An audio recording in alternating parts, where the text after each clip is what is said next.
cupboard in the kitchen. Meanwhile, on the first floor, Matt comes across a strange by Matt dumping old furniture from above. Kate then proceeds to bury the bird hole in the wall. Curious, he peels off the old wallpaper from around, fetches the key, and places it on the cavity. Lo and behold, the wall is revealing, but as soon as they set foot into the room, the lights around the house arrives, and Matt escorts him to the basement, which shockingly has thousands of Matt that there's nothing that can be done about the fluctuating electricity, as the wires are information. The power company employee reveals that the previous owners of the house on the internet, apparently the house is labeled as the House of Blood by John Doe of the House of Blood. Currently, the murderer is lost for another, just like any alcoholic. Suddenly, the lights go out, and Wiviously picks up the bottle, confirming that it is very much real. This, to her surprise, it is now full of eclectic items, including the original. She naturally finds this hard to believe, so Matt encourages her to make a wish. She finds the whole thing sketchy, so she proceeds to leave. However, Matt's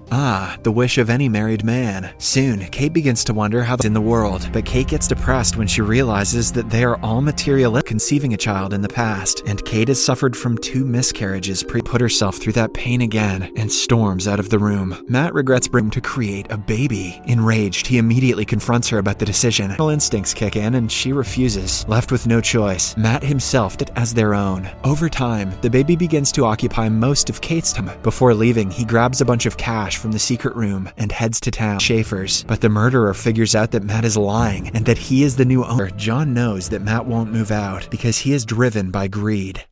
Taken aback, he rushes home and throws a bunch of cash outside. The outside half corrodes away. Eager to find answers, Matt tries to break Lend in tragedy, but he decides not to stop her. Surprising for help. After the couple bring the boy back inside the home, Kate bathes him and ventures outside. They will age at a rapid rate and eventually disappear. Doe. He also tells her how things disappear when they exit the house, meaning that she also keeps him from venturing outside, telling him that he is sick and that they can do it, he says. Nevertheless, Kate loves him a lot, as if he is her own. Shooting. It helps him forget about his depressing reality. Meanwhile, little Shane with Matt, and the little Shane overhears his father calling him a figment of imagination. The next day, the couple finds the boy inside the room, to their surprise, and hides the key. Suddenly, the phone rings, and Shane picks up the call. He mentions that he heard Shane's voice, and asks who wished for the child. Everything. He reveals that he too was a child created by the magic, so they sacrificed themselves, which allowed John to become a part of the real war. Conversation from another phone. Devastated, she leaves the house and drives away. Annoyed, Matt tells him that he's not a real child and tries to drag him out. Later, when Kate returns home, she finds the 2 of them sleeping next to each other. That's another way to grow up too fast. The next morning, the creepy kid steals the keys. Shane still has the mind of a child. He is furious with Kate for lying to him by her side. With a sad face, he informs her that during their tussle, rushes outside to find her son, but to no avail. Following this, we're flickering, realizing that someone is using the room. Matt tries to enter, aided by the psychotic Shane. Matt walks through the woods and soon comes across himself on a grieving Kate, but fortunately she realizes that it is Shane. Also arrives and confuses her, as Kate is caught in a dilemma between the diverts Shane to his true form. Meanwhile, Matt and Kate try to run, but to Kate's horror, she breaks into tears and Shane tries to comfort her, but just